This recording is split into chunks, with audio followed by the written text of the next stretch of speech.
Hello, good morning. So gusto ko lang po ulit mag-share ng aking Bible verse for today sa aking devotion, which is yung 2 Corinthians chapter 1 verses 1 to 7. So sabi dito, si Apostle Paul yung nagsasalita. Blessed be the God and the Father of our Lord Jesus Christ, the Father of mercies and God of all comfort, who comforts us in all our afflictions, so that we may be able to comfort those who are in any affliction, with the comfort with which we ourselves are comforted by God. Ganda, no? For as we share abundantly in Christ's sufferings, so through Christ, we share abundantly in comfort too. If we are afflicted, it is for your comfort and salvation, and if we are comforted, it is for your comfort, which you experience when you patiently endure the same sufferings that we suffer. Our hope for you is unshaken, for we know that as you share in our sufferings, you will also share in our comfort. So dito po mga kapatid, ini-encourage po ni Paul yung mga taga-Corinth or yung mga Corinthians na kino-comfort niya sila that they are all going through sufferings. Diba lahat naman po tayo dumadaan sa pagsubok. So dito ay ine-emphasize niya at binibigyan niya ng diin that our God is a God of comfort.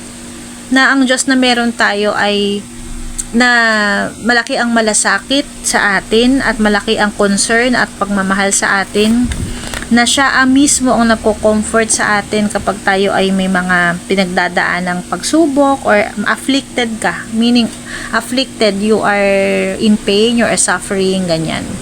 So, kasi kaya ako nakakapag-share sa inyo, kaya ako nakakapag-encourage sa inyo.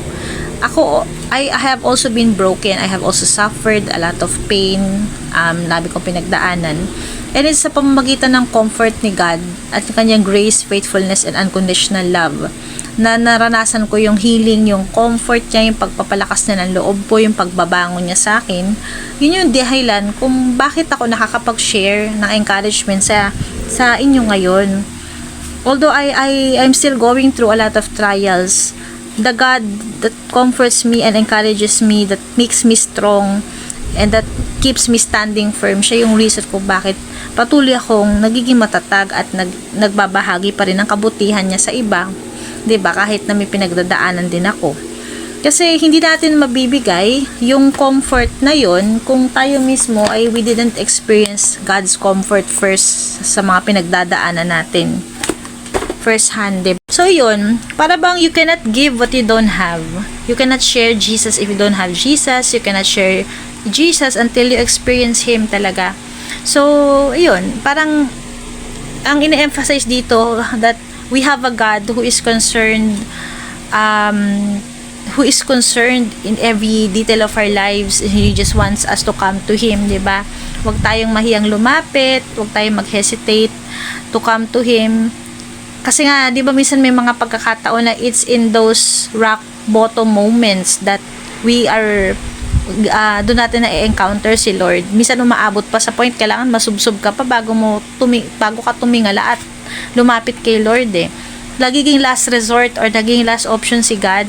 Ang dami mo nang ginawang solusyon sa sarili mong kakayanan, sa sarili mong ang dami mong taong nilapitan, pero hindi pa rin nabigay yung comfort na talagang kailangan mo or yung peace ba na hinahanap mo, na kay God mo lang matatagpuan, kay Lord Jesus lang. So, before anyone or anything else, we should run first to God.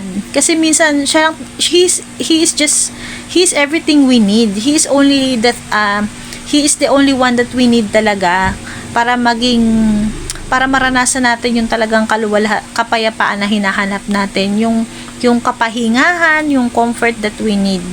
Kasi He's really concerned, He really deeply, truly cares for us kasi mahal na mahal niya tayo.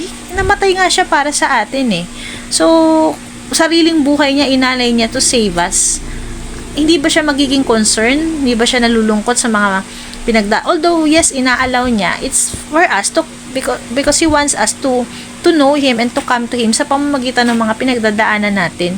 So, imbis magreklamo tayo at manumbat sa Diyos, lawakan natin your perspective natin na it is His way for us to come to Him and to have a personal encounter or relationship sa Kanya.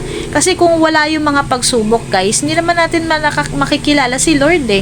Kasi pag masaya tayo, hindi naman natin siya maaalala, 'di ba? It's through the tough and difficult times that we are given the chance to come to God and to realize that we need a Lord and Savior.